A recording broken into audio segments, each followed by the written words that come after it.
अय्यूब एक अध्याय में लिखा है कि ऊस के देश में अय्यूब नाम एक व्यक्ति रहता था। वो खरा था और सीधा था, यानी वो धर्मी था और परमेश्वर का भय मानता था, बुराई से दूर रहता था। और उसके पास 7,000 भेड़ें थी, 3,000 ऊंट थे, 500 जोड़ी बैल थे और 500 गधियां थी। उसके 7 बेटे थे और 3 बेटियां थी। और इतनी संपत्ति थी, दास दासियां थे कि उस इलाके में, पूरब के देश में, उससे बड़ा कोई व्यक्ति नहीं था। लेकिन अय्यूब पर भयानक परीक्षा आई। इफिसियों 6 के अनुसार बुरा दिन उस पर आया। उसका सब कुछ बहुत ही थोड़े समय में चला गया। उसकी संपत्ति, उसके बच्चे, उसने एक ही दिन में 10 बच्चों की लाश अपने सामने देखी। और फिर हम देखते हैं उसके दोस्तों ने भी उस पर इल्जाम लगाया।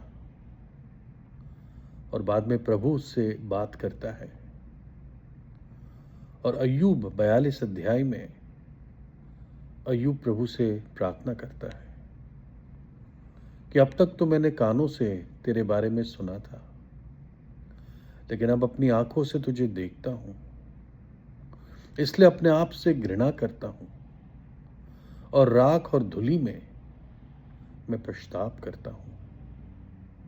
उसने वास्तविक पश्चाताप किया, जबकि धर्मी व्यक्ति था, खरा व्यक्ति था। परीक्षा में भी परमेश्वर के विरुद्ध उसने ऐसे बात नहीं की जैसे शैतान चाहता था। और लिखा है उसके आखिरी दिनों में, उसके पिछले दिनों में परमेश्वर ने उसको पहले दिनों से दुगनी आशीष दी।